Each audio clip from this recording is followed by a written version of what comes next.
যত কম পৃথিবীতে ধ্বংস হয়েছে আল্লাহর আযাবে গজবে আল্লাহ বিরোধিতায় তারাই কথা বলছে। তাহলে কিসের বড়াই? বড়াইয়ের অহংকারের জায়গা আছে? মানুষের অহংকার শোভা পায়? মানুষের মতো ক্ষুদ্র তুচ্ছ সৃষ্টির অহংকার শোভা পায়? 2 দিন পাতলা পায়খানা দিলে বাস শেষ মানুষ, একটা ডেঙ্গু জ্বর দিলেই শেষ। এই যে ঢাকা শহর বস্তুবাদী হয়ে যাচ্ছেন দিন দিন পুরো পশ্চিম আদলে, এক ঝাঁকুনিতে 50 লাখ মানুষ মরতে পারে, এক ঝাঁকুনিতে, খালি 5, 6, 7 মাত্রার। মানুষকে আল্লাহ পাক ছোট্ট একটা ক্যান্সারের ভাইরাস দিয়ে শেষ করে ফেলতে পারে, সামান্য একটা মহামারীর বাতাস দিয়ে লাখ লাখ মানুষকে মারতে পারেন। মানুষের অহংকার শোভা পায়? কোন মানুষ নামাজ পড়ে না চিন্তা করেছেন? যে মানুষের হৃদস্পন্দন, শ্বাস আল্লাহ নিয়ন্ত্রণ করছেন, একটু শ্বাসকষ্ট হলেই হাসপাস উড়ে যায়।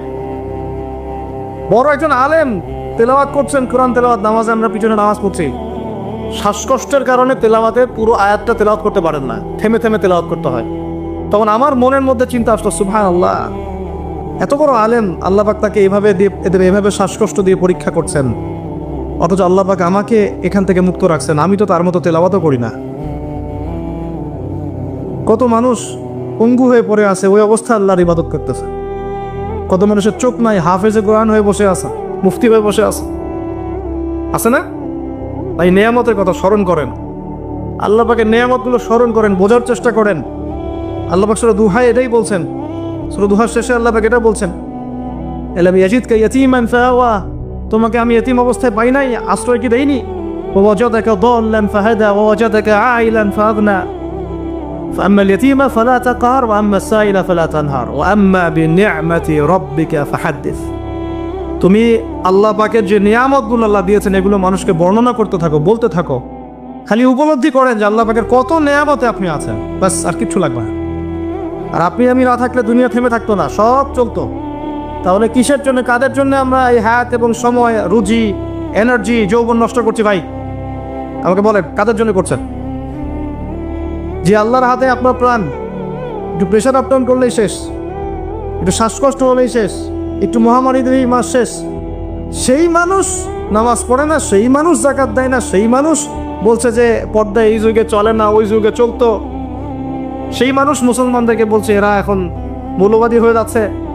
সেই মানুষের সারাদিন কাজ প্রোপাগান্ডা হচ্ছে, ইসলামের বিরুদ্ধাচরণ করা, প্রিন্ট মিডিয়া দিয়ে, ইলেকট্রনিক মিডিয়া দিয়ে, ইত্যাদি ইত্যাদি।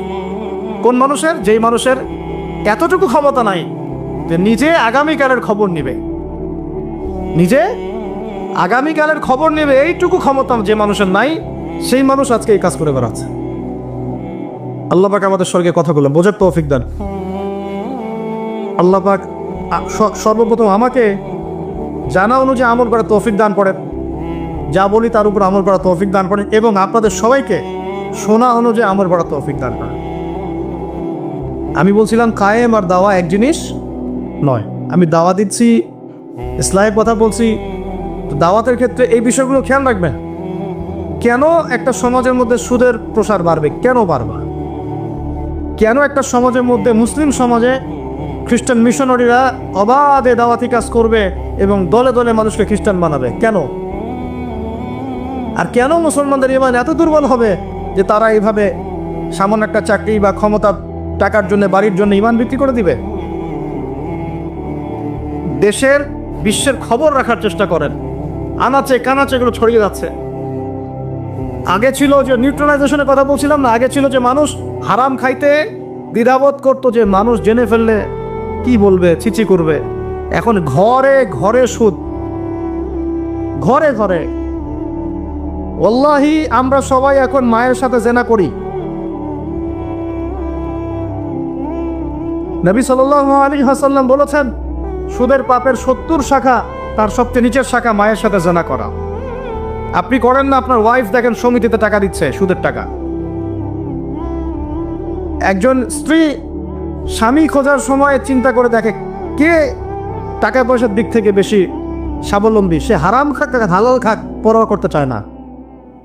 এখনকার অনেক গার্ডিয়ান, পিতামাতা দেখতে চায় না বাচ্চাটা আমার চাকরি করবে কোথায়, হালালে না হারামে, পরোয়া করতে চায় না। করলেই হইল, ওকে নাকি প্রতিষ্ঠিত হতে হবে। ব্যবসায়ী মানুষ ব্যবসা করার সময় খুব খেয়াল রাখছেন না আমি হালাল পণ্যের করছি না হারাম পণ্যের করছি, মাপে কম দিচ্ছি কিনা, সিন্ডিকেট যে আমি করছি এই যে 1 লক্ষ 2 লক্ষ 3 লক্ষ ডিম রিজার্ভ করে রেখে দিলাম, প্রত্যেকটার দাম 1 টাকা করে বেড়ে গেল, 3 লক্ষ ডিমের মধ্যে 3 লাখ টাকা এক্সট্রা লাভ করলো, পুরো রিজিকটাই হারাম। পুরো রিজিকটা কি? হ্যাঁ, মানুষ এগুলো ভাবেও না এখন যে রিজিকও একটা ব্যাপার, যে আমার হালাল রিজিক ছাড়া ইবাদত কবুল হবে না, দোয়াও কবুল হবে না। ওর হারাম রিজিক নিয়ে সে বছর বছর হজমরা করতেছে। আর আবু বকর সিদ্দিক রাদিয়াল্লাহু আনহুর সামনে খাবার আসলো, তিনি তাড়াহুড়ার মধ্যে ছিলেন, খাবারটা খেয়ে ফেললেন। এরপর মনে হলো যে খাবারটা খেলাম, জিজ্ঞাসা করা দরকার ছিল খাবারটা কোত্থেকে আসলো। ভৃত্যকে ডেকে বলছেন খাবার কোত্থেকে নিয়ে আসলো। সেই ভৃত্য বলছে যে আমি জাহেলি যুগে গণকের কাজ করতাম। কিসের কাজ? ও যে হাত দেখে টাকা নেন, টিয়া পাখি দিয়ে ভাগ্য পরীক্ষা করে, আন্টি টান্টি বিক্রি করে, আচ্ছা নাই? ওখানে গেলেই শিখ, গেলে কি লা ইলাহা ইল্লাল্লাহ কেটে গেল, আবার আপনাকে মুসলমান হতে হবে। এত সহজ না। আল্লাহ পাক তার নবীকে ওয়াদা করেছেন, একদম ওয়াদা, হে মুহাম্মদ সাল্লাল্লাহু আলাইহি ওয়াসাল্লাম, তোমার উম্মতের যে কোনো ব্যক্তি আসমান জমিন সমান পাপ নিয়েও যদি আমার সামনে দাঁড়ায়, 7 আকাশের সমান পাপ, জমিনের সমান পাপ আমার সামনে দাঁড়িয়েছে কিয়ামতের মাঠে, তো বেচারার আমলনামায় কোনো শিরকের পাপ নাই। কিসের পাপ নাই? আমি আল্লাহ তার সামনে আসমান জমিন সমান ক্ষমা নিয়ে হাজির হব। ওইটা কেটে গেল কোথায়? খালি গিয়ে বললেন যে দেখেন তো আমার হাতটা একটু দেখে দেন তো, কয়টা মেয়ে আছে আমার লাইফে, কয়টা বিয়ে হবে। ও আবার এই পাশে দাগগুলো দেখে, দেখে বলে যে 2টা। ঠিক আছে, কিন্তু সারা জীবনে আপনি 2টা বিয়ে করতে পারলেন না, করার দরকার নাই, করার দরকার নাই, একটা নিয়ে থাকেন। কেন দরকার নাই? সবাই সবকিছু করতে পারবে না, সবাই সবকিছু করতে পারবে না, বিধান সবার জন্য প্রযোজ্য হয় না। যার ক্ষমতা, যার সামর্থ্য আছে, যে ব্যালেন্স করতে পারে, তার ব্যাপারটা ডিফারেন্ট। সবাই সবকিছু পারবে, তো শিরক কেটে গেলে এভাবে। এরকম অনেক কাজ আছে। আপনি বলছেন যে মায়ের কসম, কিসের কসম? শিরক হয়ে গেল। কসম কার নামে করতে হবে? বলতে হবে আল্লাহর কসম। কসম যদি করতেই হয় কার নামে করতে হবে? আল্লাহর নয়। এ বললাম যে ভাই কেমন আছেন, তা আপনি বলছেন যে আপনার দোয়াতেই ভালো আছে, আপনার দোয়াতেই ভালো আছে। আগে কি বলতে হবে? আলহামদুলিল্লাহ, আল্লাহর রহমতে, অতঃপর আপনাদের দোয়ায় ভালো আছে। কথা বলাও শিখতে হবে। বললেন যে আগামীকাল আমি এটা করবই, আগামীকাল আমি এটা করবই, গ্যারান্টি দিতে পারবেন? পারবেন না। বলে ফেললেন যে এই সময়গুলো এখন ভালো না, সময়টা ভালো না, এটা যুগকে আপনি গালি দিলেন, এটাও নিষেধ, এটাও নিষেধ। অনেকে অনেক সময় শিরকি নামও পর্যন্ত রাখলে। একজনের নাম শুনেছিলাম শাহিন শাহ, কি নাম? আচ্ছা, এরকম নামে কেউ আছেন নাকি? আচ্ছা, বাতের। এর অর্থ হচ্ছে রাজাধিরাজ, রাজার সবচেয়ে বড় রাজা, মানে সবচেয়ে বড় রাজা। কে সবচেয়ে বড় বাচ্চা? সূক্ষ্ম সূক্ষ্ম অনেক শিরক আছে, বড় বড় শিরক আপনারা চিনেনি। এদিকে বলছে ইহদিনাস সিরাতাল মুস্তাকিম, সরি, ইয়াকা না'বুদু ওয়া ইয়াকা নাস্তাঈন, হে আল্লাহ শুধু আপনারই ইবাদত করি, আপনার কাছেই সাহায্য চাই। বের হই কবরে গিয়ে সেজদা করবা, ওখানে মৃত মানুষের কাছে সাহায্য আছে। সেজদা কার জন্যে?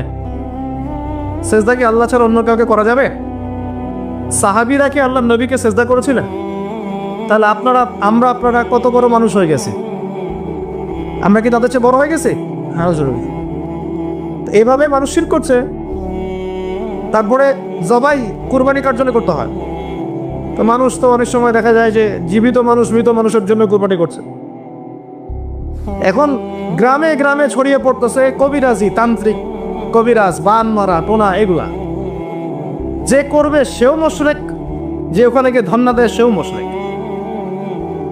হ্যাঁ, যে করবে সে তো মুশরিক হয়ে গেছেই। আর যে গিয়ে ধন্না দিচ্ছে যে আপনি আমাকে এগুলা থেকে বাঁচান, এবং সে জিনের সাহায্য নিয়ে বিভিন্নভাবে এই কাজগুলো করে দিচ্ছে, সমস্যা, ইমান কেটে গেল। কি করতে পারবেন? কোরআন এবং হাদিস থেকে চিকিৎসা করতে পারবেন, কোরআন সুন্নাহ থেকে চিকিৎসা করতে পারবেন। এগুলো বলা ঠিক না বা পাবলিকলি বলা উচিত না, এগুলো আমাদের বিরুদ্ধেও করে মানুষ।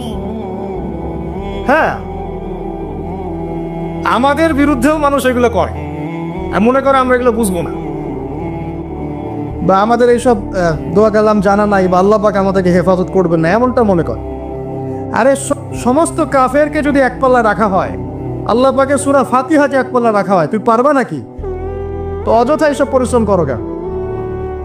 বরং কোরআন সুন্নাহ দিয়ে আল্লাহর কাছে এমন চিকিৎসা নেওয়া যায়, যেই চিকিৎসা ও তো অতিক্রম করতে পারবেই না, বরং করতে গেলে ও নিজে ধ্বংস হয়ে যাবে।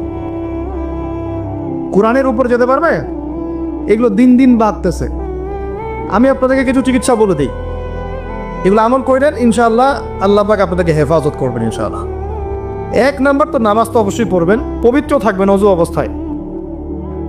3 নাম্বার আয়াতুল কুরসি পড়বেন, আয়াতুল কুরসি। কোন সূরা আছে এটা? সূরা বাকারার 255 নম্বর আয়াত, আয়াতুল কুরসি।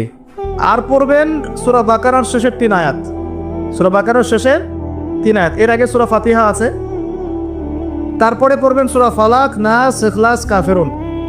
সূরা ফালাক, নাস, ইখলাস, কাফিরুন। পড়বেন সূরা জিনের প্রথম 10 আয়াত। কোন সূরা? সূরা জিনের প্রথম 10 আয়াত। পারলে পুরা সূরা ইয়াসিন, সূরা ইয়াসিন। তারপর সূরা সফফাত এর প্রথম 10 আয়াত, এর সাথে সূরা কাহাফের প্রথম 10 আয়াত।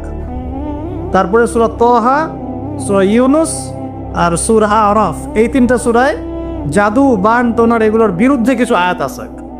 যেমন قالوا يا موسى إما أن تلقي وإما أن نكون أول من ألقى قال بل ألقوا فإذا حبالهم وعصيهم يخيل إليه من سحرهم أنها تسعى فأوجس في نفسه خيفة موسى قلنا لا تخف إنك أنت الأعلى وألق ما يمينك تلقف ما صنعوا إنما صنعوا كيد ساحر ولا يفلح الساحر حيث أتى।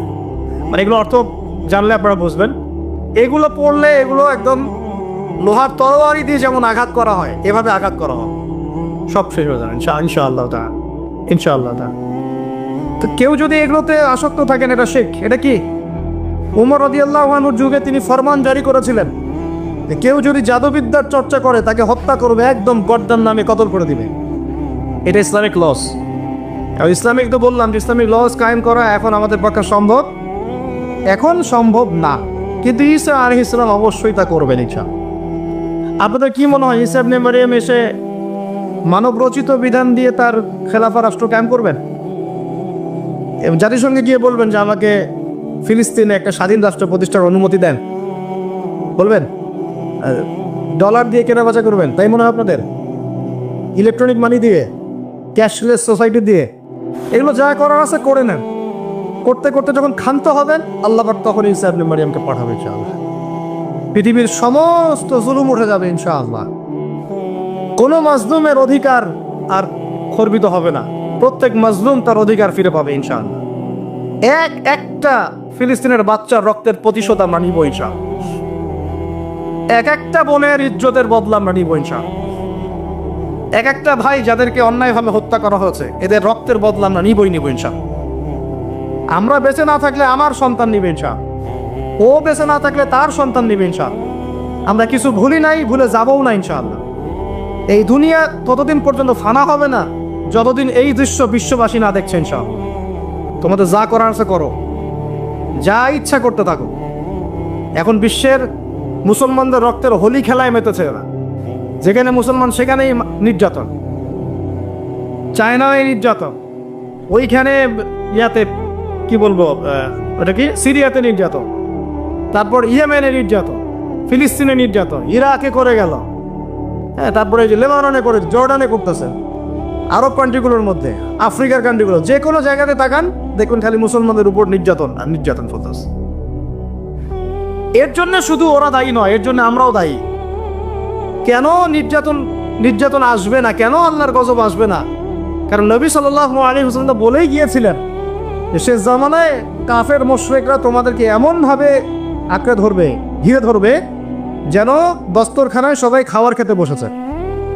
মানে আমরা সবাই দস্তরখানায় খাবার খেতে বসে যেমন করে বসি একসাথে, ওই যুগে বলছিলেন ইয়া রাসূলুল্লাহ সাল্লাল্লাহু আলাইহি ওয়াসাল্লাম, আমরা কি ওই সময় সংখ্যায় কম হব?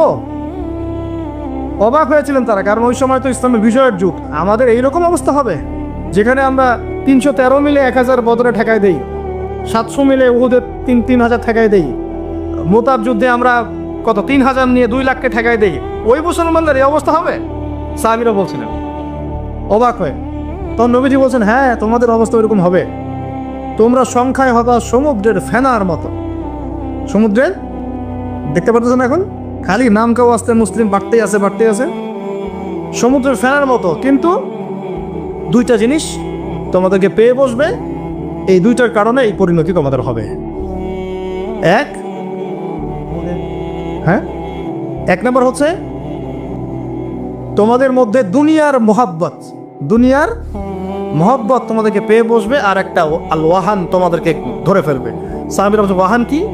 নবীজি বলছে তোমরা আল্লাহর পথে জীবন দিতে চাইবে না, এই ভয়, আল্লাহর পথে জীবন দেওয়ার ভয় তোমাদেরকে পেয়ে বসবে।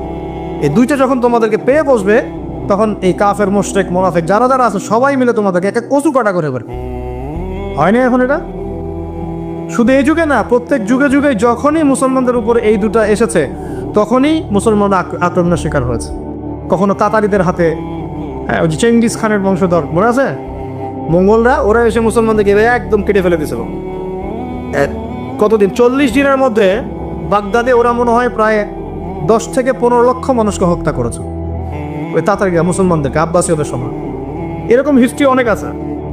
তারপরে যখন এই ফাতেমি সাম্রাজ্য চলছিল, তখন ক্রুসেডাররা এসে মুসলমানদেরকে হত্যা করেছে। তারপরে আবার করেছে জেঙ্গিদের সময়, আইয়ুবিদের সময়, এমনকি মোগল সাম্রাজ্য। এর আগেও যখন দুনিয়া পৃথিবী ওখান ঢুকে গিয়েছিল, তখন দেখা গেছে যে মুসলমানদের মধ্যেই মারামারি চলতেছে। হ্যাঁ, ওখান থেকে গিয়ে কর্ডোবা ইসলামী খেলাফত হয়েছে। এগুলো হিস্ট্রি পড়বেন, ইতিহাস নিয়ে ইনশাল্লাহ আরেকদিন কথা হবে। আমার নিয়ত আছে আপনাদেরকে হিস্ট্রি শোনানোর, একদম আদম আলাইহিস সালাম থেকে শুরু করে এই পর্যন্ত যা যা হয়েছে ইসলামের ইতিহাসে, একটা একটা করে ধারাবাহিক পর্ব আকারে আসবে ইনশাআল্লাহ। এতে করে খুব অল্প সময়, হয়তো 10 মিনিটের মাদ্রাসা এমন হতে পারে, বা 10 থেকে 15 মিনিটের মাদ্রাসা, এর মধ্যেই একটা একটা করে পর্বে একটা একটা করে হিস্ট্রি আসবে ইনশাআল্লাহ। যদিও খুব টাফ এই কাজটা করা, এবং এটার জন্য অনেক ইনভেস্টমেন্টের দরকার, আল্লাহ পাক যেন সহজ করে দেন। আমি তো মূল কথাটা আমি বলছি যে যখন আমরা এভাবে দুনিয়া প্রেমে ঢুকে গিয়েছি এবং আল্লাহর পথ থেকে সরে আসছি, মার খেতে হয়েছে। এখন আমাকে বলেন তো দেখি, আমরা কি আমাদের অবস্থার উন্নতি চাই না? এতক্ষণ যা বুঝালাম, এতে কি বুঝতে পারলেন যে দিন এখন শুধু একটা নিভু বাতির মতো জ্বলছে? গুটি কয়েক মানুষের মধ্যে হক সীমাবদ্ধ হয়ে যাচ্ছে। প্রবলেমগুলো কি আপনারা ফাইন্ড আউট করতে পারেন? প্রবলেমগুলো দেখেন। সারা বিশ্বে ইসলামিক কোনো খেলাফত আছে? ইসলামের কোনো ঐক্য আছে? একজন আমিরুল মুমিনিন আছে? একটা জামা আছে? একটা ইমারা আছে? আমাদের কি অর্থনৈতিক শক্তি আছে? ভিত্তিটা নাই। পুরো বিশ্বের রাজনৈতিক ক্ষমতাকে আমরা নিয়ন্ত্রণ করি না। পুরো বিশ্বের মিডিয়াগুলো কি আমাদের? এমনকি যেগুলোতে রেকর্ড করছেন, যে ফোন আপনার হাতে, সেটাও তাদের। এটাও কাদের? তাদের। পুরো বিশ্বের যে ফিলোসফিক্যাল থটসগুলো আছে, দর্শন, এই দর্শনগুলো আমাদের চলছে না ওদের চলছে? সব পশ্চিমা দর্শন চলছে না? এই যে নাস্তিকতা, কাদের দর্শন? আমাদের। এই যে সেকুলার কনসেপ্ট, কাদের দর্শন? আমাদের দর্শন। এই যে সো কল্ড ডেমোক্রেসি, কাদের দর্শন? আমাদের। এই যে ন্যাশনালিজমে আমরা ঘুরছি, সবাই জাতি চিন্তা করি, মানে ওই ইয়েমেনে একটা মুসলমান মরলে আমার লাগে না। কেন লাগে না? ও তো ইয়েমেনি, আমি তো বাংলাদেশি। ফিলিস্তিনে একটা ভাইকে মারলে আমার খুব একটা লাগতেছে না। কেন? ও তো ফিলিস্তিনি, আমি তো বাংলাদেশি। এই যে গোত্র বিভাজনটা আমরা করেছি ন্যাশনালিজমের মাধ্যমে, এতে করে ইউনিটিটা নষ্ট হয়ে গেছে। গোত্রে মানুষ থাকতে পারে, কিন্তু সবার মধ্যে একটা বিদ্যতার বন থাকতে হবে। এইটা ইসলাম দিয়েছিল। আনসার, মুহাজির, 2টা আলাদা শব্দ না? 2টা আলাদা বৈশিষ্ট্য, কিন্তু তারা কি আলাদা ছিলেন? একদম নিজের মায়ের পেটের হাইট চেয়ে বেশি, তাই না? এটা ইসলাম। আর আমরা যদি বলি আনসার এক গ্রুপ, মুহাজির আরেক গ্রুপ, আনসারকে মারলে আমার কি, আমি তো মুহাজিরকে মারলে আমার কি, আমি তো আনসার। এই কনসেপ্টটা হচ্ছে এইটা ন্যাশনালিজম কনসেপ্ট। এই চলছে।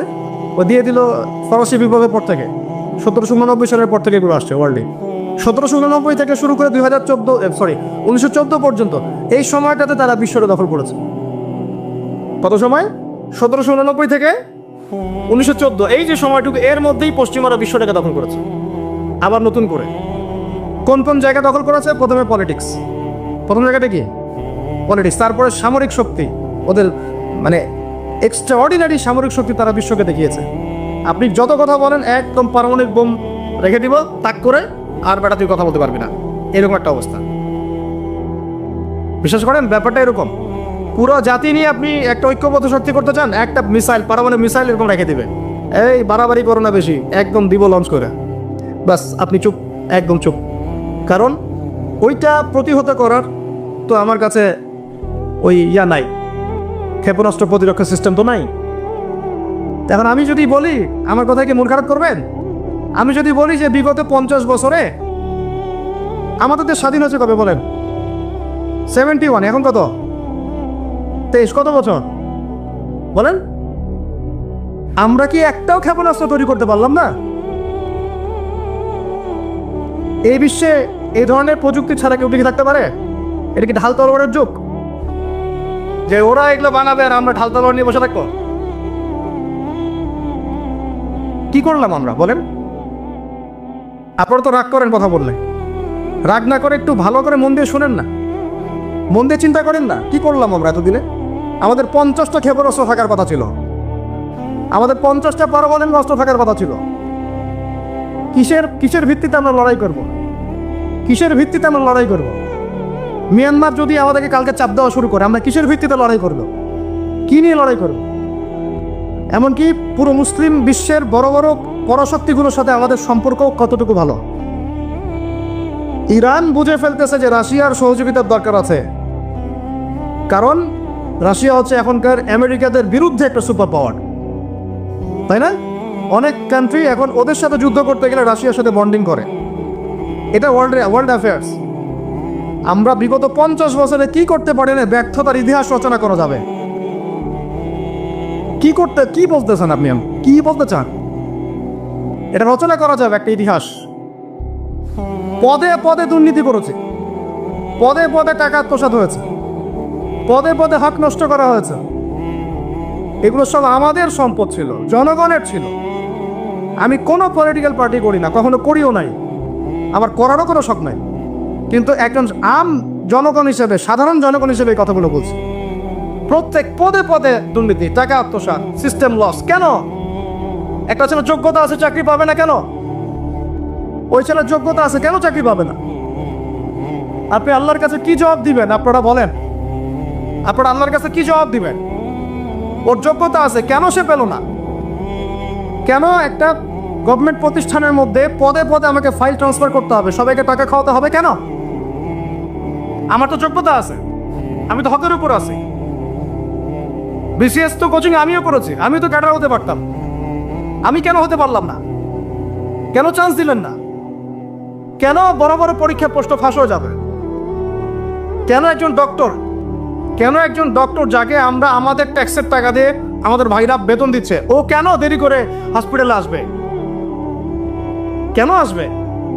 কে ব্যবস্থা নিবে এগুলোর এগেনস্টে? আমরা ব্যবস্থা নিতে পারবো? আপনাকেই তো নিতে হবে।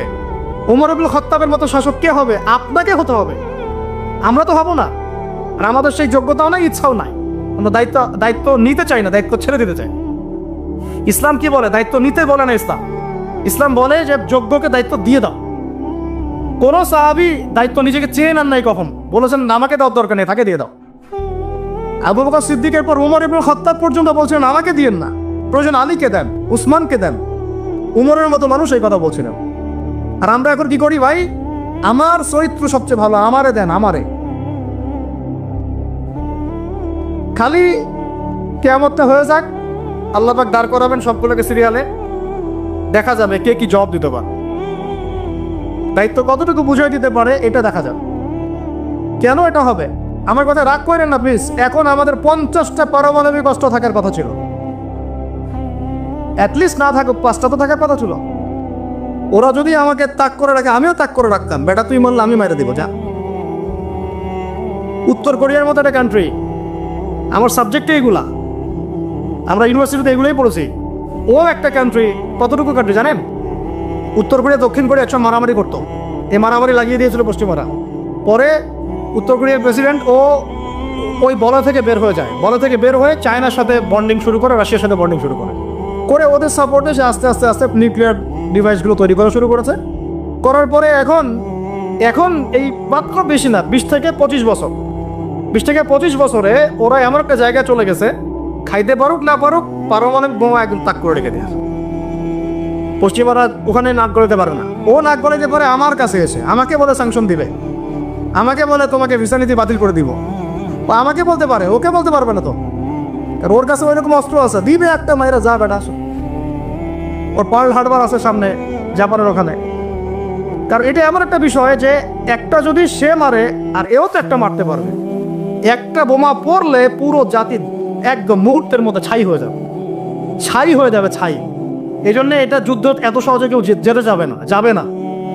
এটা হচ্ছে একটা মনস্তাত্ত্বিক শক্তি যে আমার কাছে আছে, তুই মারলে কিন্তু আমি মারতে পারি। এই মনস্তাত্ত্বিক শক্তিটাই দরকার ছিল, এখন নাই। আর ভাই এগুলো আমাদেরও তো অনেক দোষ, সব কিছু তো আমরা মানুষের উপর চাপাই দিয়ে বসে থাকা।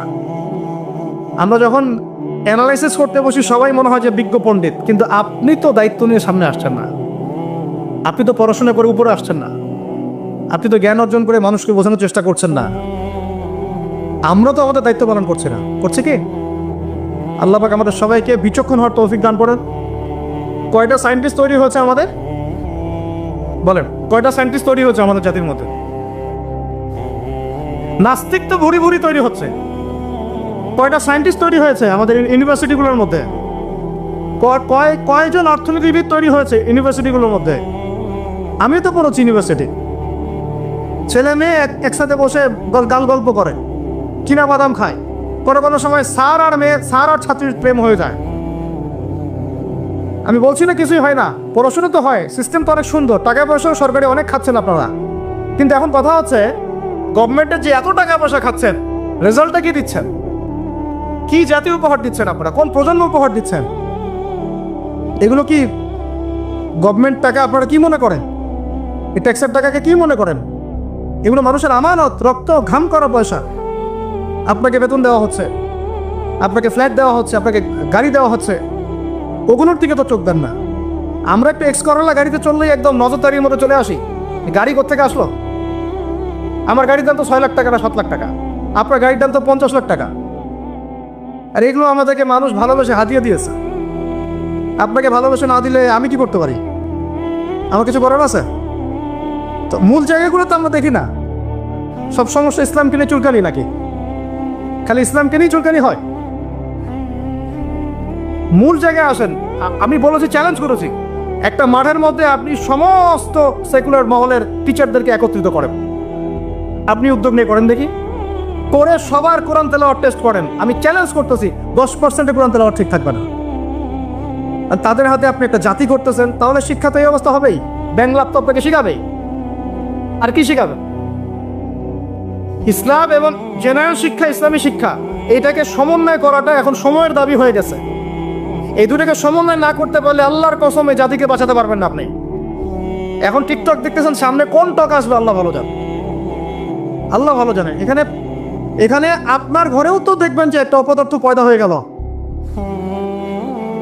কত এরকম ছেলে তার বাবা মাকে বৃদ্ধাশ্রমে পাঠিয়ে দিল, সন্তানের হাতে মা খুন হলো। এই তো কয়েকদিন আগে এক পুলিশ অফিসার খুন হয়েছিল এক সন্তানের হাতে, মনে নাই আপনাদের এগুলো? তাহলে আমরাই তো আমাদের ঘরে সাপ তৈরি করতেছি। ভাববেন না যে এগুলোর ফলে শুধু সমাজে একটা প্রভাব বিস্তার হবে, আমার ঘরে কিছু হবে না, কখনো না। আমিও এফেক্টেড হব, আমার ঘরেও আসবে। এখন আল্লাহ রাব্বুল আলামিনের কাছে গেলে দোয়া করতে পারি আমরা, আল্লাহ পাক যেন আমাদেরকে এমন যোগ্য ব্যক্তি উপহার দেন আল্লাহর পক্ষ থেকে। যেই হোক সে XYZ, হুএভার হি ইজ, আমরা কোনো দলের মানুষ না, কোনো পলিটিক্যাল পারসন না। XYZ যে হোক না কেন, আমরা যে সৎ, যোগ্য, ইমানদার মানুষ, সৎ, যোগ্য, ইমানদার মানুষ যারা তাদের এই ক্ষমতাটাকে, এই প্রতিভাটাকে দিনের জন্য কাজে লাগাবে ইনশাআল্লাহ। এরকম মানুষ চান না আপনারা? এটা দোয়া করতে হয়, আল্লাহ যেন কবুল করেন, আমিন। আর আমাদেরকেও হতে হবে আনুগত্যশীল, এবং আমরা শান্তিপূর্ণ কোনো পরিবেশের মধ্যে বিদ্রোহ করতে যাব না। কারণ এগুলো করলে রাষ্ট্রের আরও ক্ষতি হয়, উপকারের চেয়ে কি হয়? ক্ষতি বেশি হয়। আমরা দোয়া করব, চেষ্টা চালাবো, আল্লাহ রাব্বুল আলামিনের কাছে মুজাহাদা চালিয়ে যাব, এবং আমরা গঠনমূলক সমালোচনার মধ্য দিয়ে আমরা তাদের কাজের পজিটিভ নেগেটিভ বিষয়গুলো উপস্থাপন করতে পারি। এরপর যদি তারা দাওয়াত কবুল না করে, তাদের কবর তাদের, আপনার আমার কবর আমাদের, লাকুম দীনুকুম ওয়ালিয়াদিন। ব্যাস, এটা আমাদের দায়িত্ব। এখন আমার কথাটা আমি গুছিয়ে নিব, কনক্লুশনের দিকে একটু আমার দিকে মনোযোগ দেন।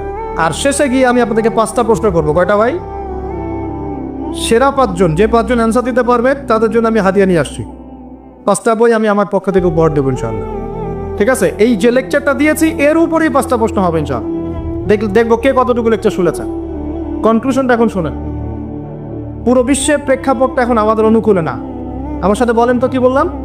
পুরো বিশ্বের প্রেক্ষাপটটা আমাদের অনুকূলে না। বিশ্বের বড় বড় সেক্টরগুলো মনে রাখবেন, বড় বড় সেক্টরগুলো হচ্ছে 1 রাজনীতি, 2 ভূ রাজনীতি, 3 অর্থনীতি, 4 সংস্কৃতি, 5 শিক্ষা এবং 6 প্রযুক্তি। কয়টা বললাম? 6। এই প্রতিটা বিষয়ে এখন আমরা নিয়ন্ত্রণ করি না, এটাই বাস্তব, এটাই সত্য। কারা নিয়ন্ত্রণ করে? ইসলামের দুশ্মনরা করে, ইসলামের দুশ্মনরা করে। এবং দুশ্মন বলতে সব ইহুদি সব খ্রিস্টান নয়। মনে করবেন না যে হিন্দু ভাই ইসলামের দুশ্মন, না, সবাই ইসলামের দুশ্মন না। ও তাদের মধ্যে অনেক ভালো মানুষ আছে, ইহুদিদের মধ্যেও কিছু ভালো মানুষ আছে। একজন ইহুদি সকালবেলা এসে উহুদের যুদ্ধ করেছিল, একটা সেজদাও দেয় নাই, বেচারা শহীদ হয়ে জান্নাতে চলে গেছে। ইহুদিদের মধ্যে আব্দুল্লাহ বিন সালামের মতো বড় আলেম ছিল। সব ইহুদি না, আর সব খ্রিস্টান না। খ্রিস্টানদের মধ্যে বাদশা নাজাশির মতো মানুষ ছিলেন, মুসলমানদেরকে আশ্রয় দিয়েছিলেন। তাহলে কারা সমস্যা? জায়নিস্টরা। কারা? ইহুদি খ্রিস্টানদের মধ্যে একটা দল আছে, একটা ইউনিটি আছে, বন্ডিং আছে, এটাকে আমরা অ্যালায়েন্স বলি। এটা হচ্ছে জায়নিস্ট মুভমেন্ট, জায়নবাদী। এটা নিয়ে একটা বই আছে, অনেক বই আছে, ইউনিভার্সিটিতে অনেক বই পড়ানো হয়। এখন একটা বই ভালো চলছে, the secrets of Zionism, the secrets of Zionism. এই বইটাও পড়লে আপনারা বুঝতে পারবেন, অনেক কিছু বুঝতে পারবেন। তো হেনরি ফোর্ডের লেখা, উনি আগে জায়নি ছিলেন, পরে বের হয়ে আসছেন, তওবা করে ফিরে আসছে আর কি। তো এরা হচ্ছে এই বিষয়গুলো নিয়ন্ত্রণ করে, প্রতিটা বিষয়, প্রত্যেকটা বিষয়, ব্যাংকিং সিস্টেম থেকে শুরু করে পলিটিক্যাল অ্যাফেয়ার্স, এভরিথিং। আমাদের হাতে কিছু নাই, কিন্তু আমরা বললাম যে ফিউচারে ঈসা আলাইহিস সালাম আসবেন এবং এটা কায়েম করবে। এই তো কনক্লুশন। তাহলে মাঝখানে যে সময়টা বাকি আছে, এই সময়টাতে কাদের হাতে বা কোন বৈশিষ্ট্য ধারণ করতে পারলে আমাদের হাতে এই বিজয়তা হবে? এই তো প্রশ্ন, না? এই না বিষয়টা? মাঝখানে একটা সময় তাহলে বাকি। সামনেও দেখলাম কি হতে যাচ্ছে, ঈসা ইবনে মারিয়াম আসবেন, ইমামুল মাহদী আসবেন, এই খেলাফা কায়েম হবে ইনশাআল্লাহ। তবে মাহদী আবার আনাচে কেন অনেক মাহদী বের হচ্ছে, এগুলো মাহদী না। ভুলেও এসবে পাত্তা দিবেন না, একদমই পাত্তা দিবেন না। আমার কাছে শুনেন, এগুলো নিয়ে আমরা স্টাডি করতেছি না দীর্ঘদিন থেকে। মালহামা না হওয়া পর্যন্ত মাহদী আসবেন না। কি হওয়া পর্যন্ত? মালহামা মানে গ্রেট ওয়ার, বিশাল যুদ্ধ, একটা ম্যাসাকার যুদ্ধ, মানে 99% কম্পিউটার মারা যাবে যুদ্ধ, না 100 জনের মধ্যে 99 জন মারা যাবে। যে বাঁচবে সে মনে করবে আমি সেই ব্যক্তি যে বাঁচবো, সবাই আশা নিয়ে যাবে ওখানে। কি নিয়ে হবে যুদ্ধ? ইরাকের ইউফ্রেটিস নদীর সোনার পাহাড়কে কেন্দ্র করে, ইরাকের ইউফ্রেটিস নদীর, ফোরাত নদীর সোনার পাহাড়কে কেন্দ্র করে। আর বললাম যে হোলি ল্যান্ড তারা চায়, ওই নীলনদ থেকে ফোরাত, এই পুরোটাই হোলি ল্যান্ড। নীলনদ থেকে ফোরাত পুরোটাই হোলি ল্যান্ড, ওরা পুরোটাই দখল করতে চাচ্ছে। ওরা শুধু গাজা চায় না। লাস্ট 100 বছর থেকে ওরা এই মিশনে হাঁটতে হাঁটতে হাঁটতে মোটামুটি এখন 70-80% জায়গায় কিন্তু দখল করে ফেলেছে, ফেলে নাই? ওইটা আরেকটা ইস্যু, ইনশাল্লাহ প্যালেস্টাইনে আরেকদিন কথা হবে। এখন মূল কথায় আসেন। তাহলে আমরা ফিউচারটাও জানি, বর্তমানটাও বুঝতে পারছি। এখন এইসব মাহাদিদের পিছনে ছুটবেন না। মাহাদি আসবেন, যখন আসবেন আমরা চিনতে পারবো ইনশাল্লাহ। তবে আমার মনে হয় যদি ওই সময় এইসব মিডিয়াগুলো থাকে আর এরকম কিছু মুনাফেক আহলুন নেসাত থাকে, তারা ইমাম মাহাদিকেও সন্ত্রাসী বলে দিবে। আমার তাই মনে হয়, আল্লাহ মাফ করুক। এখন মাঝখানে একটা প্রজন্ম দরকার। আমরা যদি আল্লাহর কবুলিয়ত পাই, হয়তো আমরা যদি এই সময়টা পেয়ে যাই, যদি আমরা না পাই আমাদের ফিউচার জেনারেশন, যদি তারা না পায় তাদের ফিউচার জেনারেশন, এইভাবে হয়তো চলতে থাকবে। কখন সেই প্রজন্ম আসবে আর কোন বৈশিষ্ট্য তাদের থাকবে, এর আগে আমি জাস্ট আপনাদেরকে 2টা আয়াত শোনাচ্ছি। 1, আল্লাহ পাক বলছেন ইন তানসুরুল্লাহ ইয়ানসুরকুম, সূরা মুহাম্মাদে আছে, তোমরা যদি আল্লাহকে সাহায্য করো আল্লাহ তোমাদেরকে সাহায্য করবে।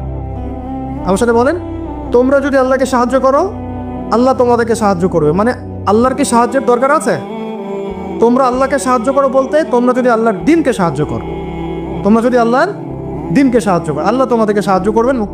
ওয়া ইউসাব্বিত আকদামাকুম, তোমাদের পা আল্লাহ পাক শক্ত করে দিবেন ইনশাআল্লাহ। একটা। 2 নাম্বার, ইন্নাল্লাহ লা ইউগাইয়িরু মা বিকওমিন হাত্তা ইউগাইয়িরু মা বিআনফুসিহিম। আল্লাহ পাক কোনো কওমের, কোনো জাতির অবস্থা ততক্ষণ পর্যন্ত পরিবর্তন করেন না, সংশোধন করেন না, যতক্ষণ তারা নিজেরাই নিজেদের অবস্থা পরিবর্তনের চেষ্টা না করে। আয়াত তো পরিষ্কার। এখন তৈরন আবাবিল আসবে না, এসে ইসরায়েলে হামলা করবে না, পাথর নিক্ষেপ করবে না, এটা সেই যুগ না। এটা আবরাহার যুগ না যে হস্তি বাহিনীকে ধ্বংস করার জন্যে তৈরন আবাবিল আসবে, এটা সেই যুগ নয়। এখন আবাবিল আপনাকেই হতে হবে, আমাকেই হতে হবে। কথা কি বুঝতে পারছেন? এটা নিজেদের তাকদীর, নিজেদের ভাগ্য, নিজেদের মানে ভবিষ্যৎ আল্লাহর উপর তাওয়াক্কুল করে তার হুকুম মেনে আমাদেরকে করতে হবে ইনশাআল্লাহ। তার কোন কোন বৈশিষ্ট্য লাগবে একটু খালি বলে শেষ করে দিই। 1, এমন প্রজন্ম চাই যেই প্রজন্ম 5 ওয়াক্ত নামাজ পড়ে। রাজি আছে কিনা ইনশাআল্লাহ? জোরে বলেন, আল্লাহ সাক্ষী থাকুন আমি।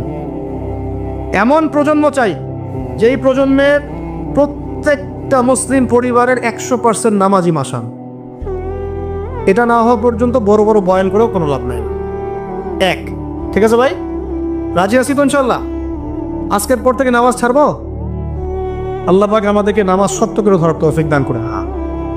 আর নামাজটা ভালো করে শিখে নেবেন, ধীর স্থিরভাবে পড়বেন, তাড়াহুড়া করবেন না, ঠিক আছে? 3G 4G না, শান্তভাবে পড়বেন। 2, আমরা এমন প্রজন্ম চাই যেই প্রজন্মের 100% মুসলমান কোরআন তেলাওয়াত করতে পারে। রাজি আছি কিনা ইনশাআল্লাহ? আগামী বছর ওয়াজ করতে আসার আগেই আপনাদের সবার কোরআন তেলাওয়াত সহি চাই ইনশাআল্লাহ। রাজি আছেন ইনশাআল্লাহ? আল্লাহকে কথা দেন, রাজি আছেন? অবশ্যই অবশ্যই কোরআন তেলাওয়াত শিখতেই হবে। যেমনে পারেন, যেভাবে পারেন, যত টাকা লাগুক, যার কাছে যেতে হয় হোক, যত দূরে সফর করতে হয় হোক। আপনার দায়িত্ব এটা, আমার দায়িত্ব না, হুজুরের দায়িত্ব না, এটা আপনার দায়িত্ব। আপনি কিভাবে শিখবেন আপনার ফিকির। 3 নাম্বার, আমরা এমন প্রজন্ম চাই যেই প্রজন্ম ভিতরে বাহিরে সুন্নতের অনুসারী। রাজি আছি ইনশাআল্লাহ? সবার চেহারা দাড়ি থাকবে ইনশাআল্লাহ, সবার সুন্নতি লেবাস থাকবে ইনশাআল্লাহ, সুন্নতের আমল থাকবে ইনশাআল্লাহ। সুন্নতের জিন্দেগি বই পাওয়া যায়, কিনবেন, প্রত্যেকটা কাজের সুন্নত দেখে নেবেন, ঠিক আছে ভাই? প্রত্যেকটা কাজের সুন্নত আমল করার চেষ্টা করবো, আল্লাহ পাক তৌফিক দান করুন, আমিন। শেষ করে দিচ্ছি, মনোযোগ ধরে রাখেন, আর 5 মিনিট। 4 নাম্বার, এমন প্রজন্ম চাই যেই প্রজন্ম কোশ্চিনকালেও হারাম খাবে না। রাজি আছি ইনশাআল্লাহ? হারাম খাবো, সুদ খাবো, ঘুষ খাবো, দুর্নীতি করবো, মানুষের সম্পদ আত্মসাৎ করবো, অন্যায়ভাবে আমরা মানুষকে ঠকাবো? আল্লাহ পাক আমাদেরকে বোঝার তৌফিক দান করুন, আমিন। 5, এমন পরিবার চাই যেই পরিবার হবে পুরোপুরি ইসলামিক পরিবার। রাজি আছেন ইনশাআল্লাহ? আল্লাহ কবুল করুন, আমিন। এই জায়গাতে গিয়ে আপনাদেরকে একটা নসিহত করি যুবকদেরকে, বেশিরভাগই তো অবিবাহিত নাকি? কি দুঃখ, কি কষ্ট। একটা কাজ করবেন, আগে একটা ছোটখাটো হালাল রিজিকের ব্যবস্থা করবেন, তারপরে বিয়ে শাদী। হালাল রিজিকের ব্যবস্থা না কইরা বিয়ে শাদী করতে যায় না, নিজের মান সম্মান গায়রত বলে কিছু থাকবেন, ঠিক আছে ভাই? আর ওই যে বলছি, ভুলেও বেদিন কোনো মেয়েকে বিয়ে করতে যায় না। দিনদার মেয়ে খুঁজবেন, আর দিনদার মেয়ে তো বাইরে সার্টিফিকেট লেবাস দেখে বোঝা যাবে না আসলে। এটা আপনাকে খোঁজখবর নিতে হবে, দেখতে হবে তার পরিবার কেমন, ব্যাকগ্রাউন্ড কেমন, মা কেমন, ইত্যাদি ইত্যাদি, তার কোয়ালিফিকেশন কেমন, এবং পাত্রী দেখেও নেবেন। পাশাপাশি আল্লাহর কাছে দোয়া করতে হবে বেশি করে। কি করতে হবে? স্ত্রী খাদিজার মতো হতে পারে, আবার নূহ আলাইহিস সালামের স্ত্রীর মতো হতে পারে। বুঝেন পার্থক্য? বুঝেন? খাদিজা রাদিয়াল্লাহু আনহা মানে কি? এমন একজন মহিয়সী নারী যে একজন মহাপুরুষের পিছনে সাপোর্ট দিচ্ছে। সুবহানাল্লাহ, কি সাপোর্টটা দিয়েছেন দেন নাই নবী সাল্লাল্লাহু আলাইহি ওয়াসাল্লামকে পুরো নবুয়তের জীবনে। এটাও হতে পারে তাকদিরে। আবার নূহ আলাইহিস সালামের স্ত্রী, মনে আছে? লূত আলাইহিস সালামের স্ত্রী, তারা দুজন নবী, তারা দুজন জান্নাতি, তাদের স্ত্রীরা হবে জাহান্নামী। বলে নাউজুবিল্লাহ। তারপরেও আল্লাহ পাক এত বড় নিশ্চয়তা দেওয়ার পরেও উম্মতে মুহাম্মাদের মধ্যে 73 দল হবে, যার 72 দল জাহান্নামে যাবে। আমি কি বুঝাতে পারছি? এত বড় রহমত দেওয়ার পরেও উম্মতে মুহাম্মাদির 73 দল হবে, যার মধ্যে 72টা দলই জাহান্নামে যাবে, একটা জান্নাতে যাবে। মা আনা আলাইহি ওয়া আসহাবি, যারা নবী সাল্লাল্লাহু আলাইহি ওয়াসাল্লাম এবং সাহাবীদের আদর্শের উপরে থাকবে ইনশাআল্লাহ তাআলা। আর ইসলামের নামে যারা দলাদলি করেছে তারা সবাই এই আয়াত দিয়ে দলিল পেশ করছে। এটাও একটা বিস্ময়কর বিষয়। এত বড় মার্সি থাকার পরেও প্রত্যেক 999 জন মানুষ জাহান্নামে যাবে, বলেন নাউজুবিল্লাহ। আর সূরা আরাফের 179 নম্বর আয়াতে আল্লাহ পাক আরো বলেছেন, ওয়ালাকাদ যারানা লিজাহান্নামা কাসীরাম মিনাল জিন্নি ওয়াল ইনস, আমি প্রচুর জিন আর মানুষকে দিয়ে জাহান্নাম পূর্ণ করব, প্রত্যেক 999 জনকে দিয়ে। কি অপরাধ, কি অপরাধ? উত্তর, লাহুম কুলুবুন লা ইয়াফকাহুনা বিহা। 1 নম্বর অপরাধ, তাদের কলব ছিল, উপলব্ধি করতো না। আবার শোনেন, তাদের কলব ছিল, উপলব্ধি করতো না। ওয়ালাহুম আযানুন লা ইয়াসমাউনা বিহা, কান দিয়েছিলাম শোনে নাই। ওয়ালাহুম আ'য়ুনুন লা ইউবসিরুনা বিহা, চোখ দিয়েছিলাম দেখেনি। উলাইকা কাল আনআম, এরা গবাদি পশুর মতো। বাল হুম আদাল, বরং তার চেয়েও নিকৃষ্ট। ওয়া উলাইকা হুমুল গাফিলুন, এরা হচ্ছে গাফেল সম্প্রদায়। আল্লাহ রাব্বুল আলামিন বলেছেন সূরা আরাফ 179 নম্বর আয়াত। তাহলে জাহান্নামে যাওয়ার কারণ বুঝতে পারছি? 3টা বড় বড় কারণ। হৃদয়ে দিয়েছে আল্লাহ উপলব্ধি করার জন্য, এমনি এমনি নয়। আল্লাহ পাক কান দিয়েছেন শোনার জন্য। কি শুনবেন? আল্লাহর ওহী শোনেন নাকি মিউজিক শুনবেন? গান বাজনা শুনবেন? কি শুনবেন? কান দিয়েছি শোনে নাই, হক কথা শোনেনি। ওয়ালাহুম আ'য়ুনুন লা ইউবসিরুনা বিহা, চোখ দিয়েছিলাম দেখে নাই। কি দেখে নাই? আল্লাহর নিদর্শন দেখেনি, আল্লাহর মারিফত দেখে নাই, আল্লাহকে উপলব্ধি করেনি, আল্লাহর সামনে আত্মসমর্পণ করেনি। চোখ দিয়েছে, কি দেখেছে? চোখ দিয়ে জেনা দেখেছে, পর্নোগ্রাফি দেখেছে, মিথ্যা দেখেছে, বাতিল দেখেছে। চোখের আরেকটা ব্যাখ্যা আছে, চোখ মানে শুধু বাইরের চোখ না, এখানে ভিতরের চোখকেও বোঝানো হয়েছে। কোথায় দলিল? দলিল আছে সূরা হজে আল্লাহ পাক বলেছেন, তারা জমিনে সফর করে না কেন? তারা জমিনে কেন সফর করে না? যদি সফর করত তাদের মৃত কলব জীবিত হতো।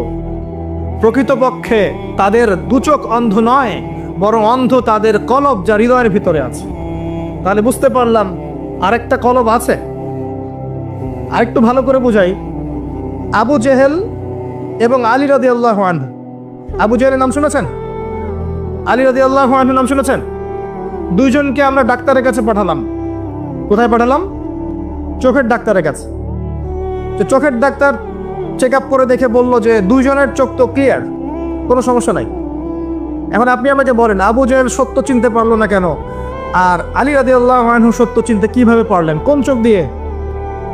বলেন এবার। দুজনের বাইরের চোখ কি নষ্ট? দুজনের বাইরের চোখ সমান। তাহলে কোন চোখ নষ্ট আবু জেহেলের? তার মানে দুটো চোখ আছে, অভ্যন্তরীণ দৃষ্টি আছে। এটা আল্লাহর নূর আর বাসিরা দিয়ে দেখা যায়। কখন এই চোখটা খুলবে? এটা একটা ভালো প্রশ্ন। এই চোখটা খুলবে কখন? এই বুদ্ধি প্রতিবন্ধী টিকটক প্রজন্মের কি ভিতরের চোখ আছে? এই মাদকাসক্ত যুব সমাজের ভিতরের চোখ আছে? যারা আল্লাহ পাকের বিধান দেখেও অগ্রাহ্য করছে, এদের ভিতরের চোখ আছে? আল্লাহ পাকের একটার পর একটা নিদর্শন আসছে, কোরআনে বর্ণিত আছে, হাদিসে বর্ণিত আছে, দেখেও না দেখার ভান করছে, শুনো না শোনার ভান করছে। এদের কলবের চোখ আছে? থাকতে পারে? পারে না। কি করলে কলবের চোখ জীবিত হবে? প্রথম কাজ আল কোরআন। আল কোরআনের সংস্পর্শে আসলে পরে চোখ জীবিত হবে ইনশাআল্লাহ। 2, সফর করেন জমিন, ফাসিরু ফিল আরদি ফানজুরু কাইফা কানা আকিবাতুল মুকাদ্দিবিন। জমিনে ভ্রমণ করে দেখো, তোমরা আল্লাহ নিদর্শনগুলোকে দেখো, দেখলে তোমাদের মৃত কলব জীবিত হবে ইনশাআল্লাহ। আল্লাহ নিদর্শনগুলো দেখো যে মিথ্যাবাদীদেরকে আল্লাহ পাক কিভাবে ধ্বংস করেছেন। জর্ডানের ডেড সিকে দেখেন, ওখানে লূত আলাইহিস সালামের কওম ছিল, আল্লাহ পাক উল্টে দিয়েছেন, ওখানে কোনো প্রাণী জন্ম হয় না, কোনো প্রাণ থাকে না। নবী মুসা আলাইহিস সালামের সেই স্মৃতি বিজড়িত লোহিত সাগর দেখেন, মক্কা দেখেন, মদিনা দেখেন, শামকে দেখেন। আল্লাহ পাক যত জায়গায় নিদর্শন রেখেছেন, সমুদ্র দেখেন, আপনাদের পাহাড় দেখেন। আফালা ইয়ানজুরুনা ইলাল ইবিলি কাইফা খুলিকাত ওয়া ইলাস সামাই কাইফা রুফিআত ওয়া ইলাল জিবাল কাইফা নুসিবাত ওয়া ইলাল আরদি কাইফা সুতিহাত। নিদর্শনগুলোকে দেখেন, প্রকৃতিকে দেখেন, মহাকাশকে নিয়ে চিন্তা করেন। সূরা মুলকে আছে না, আকাশের দিকে দৃষ্টি দাও, তোমাদের চোখ ব্যর্থ হয়ে ফিরে আসবে, তোমরা রহস্য ভেদ করতে পারবে না। সূরা ওয়াকিয়ার মধ্যে আল্লাহ বলেছেন, ফালা উকসিমু বিমাওয়াকিউন নুজুম, তোমাদের জন্য আমি কসম করছি নক্ষত্রের অবস্থানের, নক্ষত্রগুলোর গ্রহ নক্ষত্রের অবস্থান স্থিতির শপথ করছি। ওয়াইন্নাহু লাকাসামুন লাউ তা'লামুন আযীম, আর এটা একটা বিশাল কসম যদি তোমরা জানতে। একটা জাররা পরিমাণ যদি অবস্থানে পার্থক্য ঘটে যায় মহাবিশ্ব ধ্বংস হয়ে যাবে। আল্লাহ পাক এগুলো দেখতে বলেছেন, তারপরে কলব জীবিত হবে ইনশাআল্লাহ। কোরআন সফর, আল্লাহ নিদর্শনগুলোকে দেখা, আল্লাহর আনুগত্য করা, কলব জীবিত হবে ইনশাআল্লাহ। রাসূল সাল্লাল্লাহু আলাইহি ওয়াসাল্লামের সুন্নাহর উপর থাকলে কলব জীবিত হবে ইনশাআল্লাহ। কোরআন নিয়ে গবেষণা করলে পরে কলব জীবিত হবে। যাদের কলব জীবিত, এমন আধ্যাত্মিক আল্লাহর নূর প্রাপ্ত মানুষের সাথে থাকলে কলব জীবিত হয়, এবং যার প্রমাণ আপনাদের এখানে আছে এখানে। যদিও তাদের মানে সমাধিকে কেন্দ্র করে, কবরকে কেন্দ্র করে কত আজে বাজে কাজ করা হচ্ছে আল্লাহ ভালো জান, কিন্তু এই মানুষগুলো তো এগুলো শেখান নাই, শিখিয়েছেন, বরং তারা জুলুমকে সরিয়ে দিয়ে তাওহীদ প্রতিষ্ঠা করেছেন এখানকার মাটিতে। আর সেই মানুষগুলোর নাম ভাঙিয়ে আমরা এখন খাচ্ছি, কিন্তু বলতে গেলে আবার রাগ হয়। কিন্তু সেই মানুষের কবর ছুঁয়ে যদি আমি গায়ে মাখি, আমার কোনো ফায়দা আছে? তার আদর্শই তো নেই আমার মধ্যে। মূল জিনিসটা কি? তার আদর্শ। কি করেছিলেন তারা এই জায়গায়? তারা এই জায়গায় জালেমের শেকড় উপড়ে দিয়েছিলেন, দিয়ে আপনাদের এখানে ইসলামের পতাকা কায়েম করেছেন। লক্ষ লক্ষ মানুষ এখন এখানে আল্লাহকে ডাকছে, আজান হচ্ছে, ইকামত হচ্ছে, নামাজ হচ্ছে, পর্দা হচ্ছে। এবং সিলেটের মানুষ বেশিরভাগই নামাজি আলহামদুলিল্লাহ, বেশি থেকে বেশি মসজিদ আছে। এগুলো কিভাবে হয়েছে? আল্লাহওয়ালা মানুষের সহবতে হয়েছে। আল্লাহওয়ালা মানুষের সহবত আত্মশুদ্ধির একটা মাধ্যম, কিন্তু তাদের কবরকে কেন্দ্র করে বাড়াবাড়ি করা যাবে না। এটা রাগ হলে আমার কিচ্ছু করার নাই, কিন্তু হক বলতে হবে। হক আল্লাহর পক্ষ থেকে আসে। শোনেন, শিরকের পাপ আল্লাহ পাক মাফ করবেন না। নিঃসন্দেহে কবরে সেজদা করা শিরক, নিঃসন্দেহে। এবং একজন মৃত মানুষের কাছে আপনি দোয়া করছেন, শিরক হচ্ছে। আর সেখানে নজর মানত করছেন, শিরক হচ্ছে। সেখানে জবাই করছেন, শিরক হচ্ছে। নবী সাল্লাল্লাহু আলাইহি ওয়াসাল্লাম কোশ্চিন কালে এগুলো শিক্ষা দেন। তাওহীদে থাকেন, যে কথাটা বলছিলাম, আল্লাহওয়ালা মানুষের সহবতে থাকেন। কুনু মা'আস সাদিকিন, সত্যবাদীদের সাথে থাকো, তাহলে মৃত কলব জীবিত হবে ইনশাআল্লাহ তাআলা। আর কিছু জীবিত হয়, পরকালকে বেশি বেশি স্মরণ করেন। মৃত্যুবরণ করতে হবে। আজকে আমার চারপাশে অনেক মানুষ আছে, আপনার বাবা মা, ভাই বোন, আত্মীয় স্বজন ইত্যাদি, মৌতের পরে 40 দিন, 100 দিন, 1 বছর, এভরিবডি উইল ফরগেট ইউ। সবাই আপনাকে ভুলে যান। ইউ উইল বি ফরগটেন, আপনি ভুলে যাবেন। হয়তো বছরে একটা দিনও আপনার সন্তান গিয়ে আপনার কবর জিয়ারত করবে কিনা সন্দেহ আছে। এটাই বাস্তবতা, নির্মম বাস্তবতা। আল্লাহ থেকে এসেছি, আল্লাহ ফিরে যাব, একাই, কেউ নাই সাথে। এই মৌতের ফিকিরটা কলবটাকে জীবিত করবে ইনশাআল্লাহ, নরম করবে ইনশাআল্লাহ। দেখবেন দুনিয়া আপনার কাছে ভালো লাগবে না, দুনিয়ার বিষয়গুলো প্রয়োজন মনে হবে, জাস্ট প্রয়োজন। আমার প্রয়োজন আছে চাকরির, প্রয়োজন করছেন। আপনার প্রয়োজন আছে খাবার দাবার, প্রয়োজন আছে স্ত্রী সন্তান, আপনার প্রয়োজন আছে একটা জব, কিছু একটা। দুনিয়াটা আপনার প্রয়োজন, প্রয়োজন শেষ আপনি আল্লাহর হয়ে যান।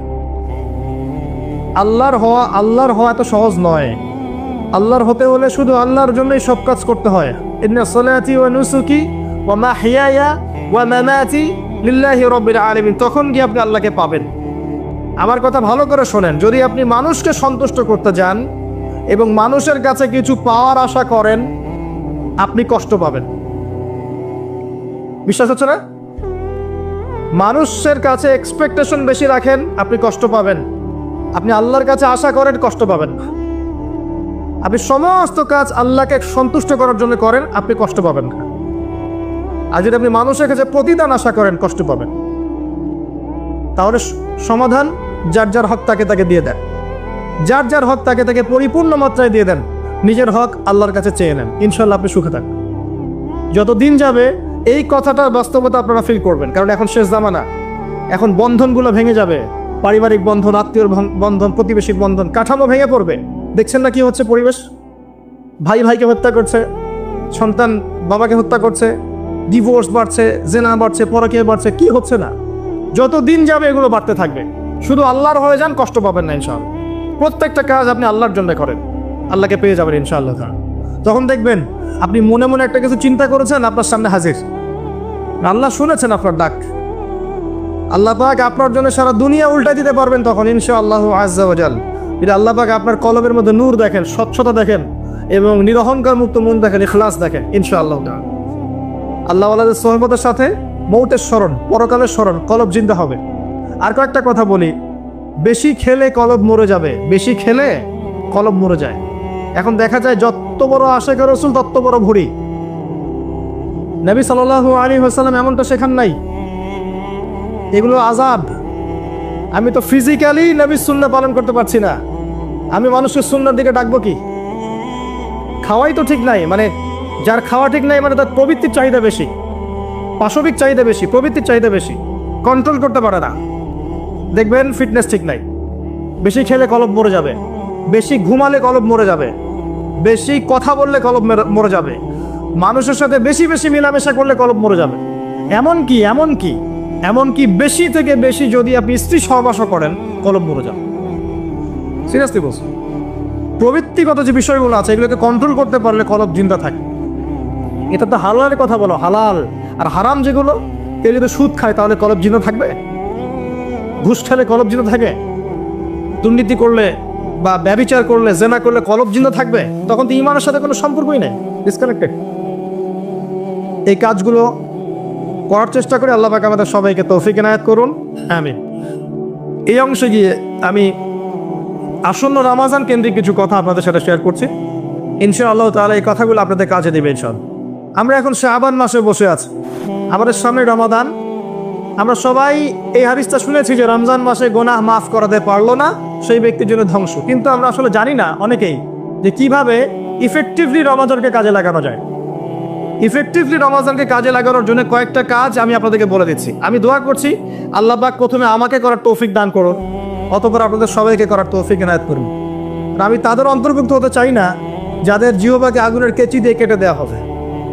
কাদের কেটে দেওয়া হবে? এক শ্রেণীর বক্তা, এটা বলতো কিন্তু করতো না। আর এটা বিশ্বাস রাখেন, এই চেয়ারগুলিতে এখন যারা বসে সবাই কথা অনুযায়ী কাজ করে না, সবাই কথা অনুযায়ী কাজ করে না। আর বাহ্যিকভাবে যা দেখা যায় ভিতরে সবসময় এমন থাকে না। তো এখন জনগণ স্মার্ট, মানুষ আস্তে আস্তে বুঝতে পারে জিনিসগুলো। আর আল্লাহ রাব্বুল আলামিন যখন কাউকে কবুল করে নেবেন, আল্লাহ রাব্বুল আলামিন তার জন্য মানুষের মনে ভালোবাসা সৃষ্টি করবেন ইনশাআল্লাহ। আর আল্লাহ পাক যখন কাউকে অপদস্থ করতে চাবেন তখন কারো সাধ্য নাই তাকে ঠেকায়। আল্লাহ যদি কাউকে কবুল করেন, সারা দুনিয়ার মানুষ মিলেও তাকে বিতর্কিত করতে পারবে না। কথা কি বুঝতে পারছেন? ওসব কৌশল করে লাভ নাই, এসব কৌশল বাদ দেন। আল্লাহ যদি কাউকে কবুল করেন তাহলে সারা দুনিয়ার মানুষের ক্ষমতা নাই তার চুল পরিমাণ ক্ষতি করে। আর পরকালের জীবনের সফলতাই চূড়ান্ত। যদি আমি আপনি পুলসিরাত পার হতে না পারি, কেউ সফল নই। যেই হন আপনি, যদি আপনি, আমি আর আমি যেই হই না কেন, আমরা যেই হই না কেন, যদি পরকালে পুলসিরাত পার হতে না পারি, কেউ সফল নই। আর এমন একজন ব্যক্তি যার নামও জানি না, মানুষ তাকে চেনেও না, পরকালে আমার আগে চলে গেছে পুলসিরাত পার হয়, এই ব্যক্তি সফল। এটাই হচ্ছে পরকালের বাস্তবতা। দুনিয়ার জীবন তুচ্ছ, কিচ্ছু না। এখানে সফলতা ব্যর্থতা চূড়ান্ত মানদণ্ড হবে না, পরকাল হবে ইনশাআল্লাহ। তাই সবাই পরকালের বান্দা হওয়ার চেষ্টা করি, আল্লাহ পাক তৌফিক দান করুন। যার যার হক তাকে তাকে দিয়ে দেন। মধ্যমপন্থী থাকেন, চরমপন্থী হয় না, শৈথিলতাবাদী হয় না। চরমপন্থী হয় না যে ইসলামের নামে এমন কিছু পড়েন না যেটা সন্ত্রাস ছড়াবে, যেটা মানুষের ক্ষতি করবে, যেটা অমুসলিমদের ক্ষতি করবে, ইসলামের রেপুটেশন খারাপ করবে, এমন কিছু করতে যায়। একই সাথে এত শৈথিলতাবাদীও হয় না যে খালি লা ইলাহা ইল্লাল্লাহ পড়েছে বাস জান্নাত, এখন আমি ঘুষ খাই, সুদ খাই, জেনা করি, ব্যভিচার করি, যা হচ্ছে তাই করি, এমনটা করতে যায় না। মধ্যমপন্থী থাকেন, ফরজ ওয়াজিব সুন্নাত মুস্তাহাব আমল করেন, সাধ্যমতো জ্ঞান চর্চা করেন, আমল করেন, পারিবারিক আদর্শ ঠিক করার চেষ্টা করেন, হালাল খান, আল্লাহকে যে ক্ষমা চান, আল্লাহ সাধ্য অনুযায়ী চেষ্টা করছি, বাকি যেটা পারছি না আল্লাহ মাফ করে দিও। কারণ এখন এই যুগে আমি স্যারেন্ডার করছি, এই যুগে 100% ইসলাম পালন করা সম্ভব না, ইল্লা মাশাআল্লাহ। আমরা এমন একটা সময় বাস করছি যখন 100% ইসলাম পালন করা মোটেই সম্ভব না, সো ভেরি ডিফিকাল্ট। ইল্লা মাশাআল্লাহ, ইল্লা মাশাআল্লাহ। কেউ বুকে হাত দিয়ে বলতে পারবে না এখন এই যুগে যে আমি 100% ইসলাম ফলো করি, পারবে? কার ক্ষমতা আছে বলুক দেখি? আমি ভাবছেন আমি দাড়ি ডুবিয়ে রেখে, পাগড়ি টাগড়ি রেখে একাকার করে ফেলেছি? আমি নিজেও সুদ খাচ্ছি ইনডাইরেক্টলি, সবাই সুদের সাথে সম্পৃক্ত আছে আমরা মোটামুটি, ঘুরিয়ে ফিরিয়ে হোক। ডানে বামে হোক, অথবা খাই বা দেই বা সাক্ষী থাকি বা লিখে রাখি। এক্সাম্পল দিয়েছিলাম, মনে করেন আমি একটা ফ্ল্যাটে ভাড়া থাকি, আমার ভাড়ার টাকা থেকে ফ্ল্যাটের মালিক ব্যাংকের লোন শোধ করে, আমি পরোক্ষভাবে সুদের সাথে জড়িত। এটা সেই যুগ। তো এই যুগে ওইটা বলার অবকাশ নাই যে আমি একদম 100% পিওর এবং পরিশুদ্ধ পারফেক্ট, না, এটা কেউ বলতে পারবে না। আর আমরা যারা এখানে বসছি, আমরা এমন কিছু হয়ে যাইনি যে আমরা একদম জাতির কাণ্ডারি হয়ে যাব। হ্যাঁ, আমরা এমন কিছু হয়ে যাইনি এখনো যে আমরা পুরো জাতির দায়িত্ব নিয়ে ফেলতে পারবো, জি না। অতএব আমাদের উচিত আত্মশুদ্ধি অর্জন করা এবং নিজেদের ভুলগুলো আগে রিকগনাইজ করা, আইডেন্টিফাই করা যে আমাদের কোন কোন জায়গায় ল্যাকিংস আছে, এরপরে এটা সলিউশনে আসে। আমরা অনেক পিছিয়ে আছি, এখনো অনেক পিছিয়ে আছে। আল্লাহ পাক আমরা যদি দায়িত্ব পালন করি, ইনশাআল্লাহ আল্লাহ পাক আমাদেরকে শক্তিশালী করবেন। এটা আল্লাহ পাকের সুন্নাহ। ইন তানসুরুল্লাহ ইয়ানসুরকুম, তোমরা আল্লাহর দ্বীনকে সাহায্য করো, আল্লাহ তোমাদেরকে সাহায্য করবে। ওয়া ইউসাব্বিত আকদামাকুম, এবং তোমাদের পা আল্লাহ পাক সুদৃঢ় করবেন। যদি না করো, ওয়া ইন তাতাওয়াল্লাও, তোমরা যদি মুখ ফিরিয়ে নাও, ইয়াস্তাবদিল কওমান গায়রাকুম, আল্লাহ পাক অন্য কওমকে হেদায়েত দিয়ে এই জায়গায় নিয়ে আসবে। আমাদের কোনো প্রয়োজন নেই, আল্লাহ পাক আসে না। রমজানে এই কয়েকটা কাজ বেশি বেশি করার চেষ্টা করে। 1 নাম্বার, প্রথম কাজ, 5 ওয়াক্ত সালাত জামাতে পড়ার চেষ্টা করেন। পারা যাবে ইনশাআল্লাহ? খুব কঠিন কিছু বললাম ভাই? তার আগে একটা কাজ বলি, তারও আগে, সেহরি করতে উঠেছেন, এমনভাবে খাবেন না যেটা এটা আপনার জীবনের শেষ খাওয়া। এমনভাবে খাবেন না আল্লাহর রাস্তায়। এই জায়গায় আপনি খাওয়া নিয়ন্ত্রণ করতে না পারলে প্রবৃত্তিকে নিয়ন্ত্রণ করতে পারবেন না। এটা দরজা, প্রবৃত্তি নষ্ট হওয়ার দরজা হচ্ছে এই পেট, মুখ আর পেট। যে পেটের দাস, সে প্রবৃত্তিকে নিয়ন্ত্রণ করতে পারবে না। রমজান কি জন্যে আল্লাহ পাক না খেয়ে থাকতে বলছেন? কেন? যাতে আপনি তাকওয়া অবলম্বন করতে পারেন, নফসটাকে কন্ট্রোল করতে পারেন। কথা কি বুঝতে পারছেন? পানি খাবো না কেন? পানি তো হালাল। নফসটা কন্ট্রোল করা, না আমি করব না, এটা আপনাকে প্রশিক্ষণ দেওয়া হচ্ছে। আত্মার নিয়ন্ত্রণের প্রশিক্ষণ দেওয়া হয় রমজান মাসে। এটাই তো তাকওয়া। তাকওয়া মানে কি? এই যে একটা মরুভূমি মনে করেন, বা সমুদ্রের বিচ মনে করেন, কক্সবাজার সমুদ্রের বিচ, এখানে অনেকগুলো কাঁচের টুকরো রাখা আছে, কাঁচের টুকরো ফেলে দেওয়া আছে। আপনি হেঁটে হেঁটে যাচ্ছেন, পা ফেলছেন, টিপে পা ফেলছেন, এখানে একটা, ওখানে একটা, ওখানে একটা। এটা তাকওয়া। এইভাবে চলার নাম তাকওয়া। এটা এক্সাম্পল। সেহরি এত বেশি খায়েন না যেটা মনে হয় আপনার জীবনে লাস্ট খাওয়া, এমনটা খায়েন না। এরপরে 5 ওয়াক্ত নামাজ চেষ্টা করেন জামাতে পড়ার জন্য। যদি জামাত মিস হয়ে যায়, নামাজ ছেড়ে দিবেন না, বাসায় পড়বেন। যদি দেখেন ঘুমিয়ে গেছেন, ঘুম থেকে উঠলে নামাজ পড়বেন। যদি দেখেন ভুলে গেছেন, যখনই মনে হবে তখনই পড়বেন, নামাজ ছাড়বেন না। পারা যাবে ইনশাআল্লাহ? যুব সমাজকে বলবো, যাই করো তোমরা যা কিছুই করো না কারো, 5 ওয়াক্ত নামাজ ছেড়ো না। 5 ওয়াক্ত নামাজ তোমাদেরকে যে কোনো পাপ থেকে ফিরিয়ে নিয়ে আসবে ইনশাআল্লাহ। এই যুবকদের মাঝে অনেক যুবক আছে এখনো বসে এই পৃথিবীতে, যাদের মধ্য থেকে আল্লাহ পাক দিনের বড় বড় খাদেম বের করবেন ইনশাআল্লাহ। কাদেরকে বের করবেন? যাদের অন্তরে আল্লাহ পাক স্বচ্ছতা দেখবেন, পবিত্রতা দেখবেন, এদেরকে বের করবেন। এমন অনেক মানুষ ছিল যারা মিউজিক করতো, ছেড়ে দিয়ে ইসলামের খেদমত করছে। এমন অনেক মানুষ ছিল যারা জেনা করেছে, পরে ফিরে এসে আল্লাহর দিনে দায়ী হয়েছে। এমন অনেক মানুষ আছে যারা বড় বড় কবিরা গুনাহ করেছে, পরে তওবা করে ফিরে এসে আল্লাহর দিনের খেদমত করছে, আছে না? এই মানুষগুলোকে আল্লাহ পাক হেদায়েত দিলেন কেন? উত্তর, তাদের কলবটা ছিল পরিচ্ছন্ন, সৎ অন্তর ছিল, আল্লাহর ভয় ছিল মনের মধ্যে। আল্লাহর ভয় থাকে, ফিরে আসবে ইনশাআল্লাহ। আমরা দোয়া করি আল্লাহ পাক তাদেরকে ফিরিয়ে দেখ। আমি শুধু তাই নয়, এখন ইসলামের যারা প্রকাশ্য শত্রু, তাদের মধ্য থেকেও আল্লাহ পাক ওমর এবং হামজা রাদিয়াল্লাহু আনহুর মতো মানুষ বের করতে পারেন।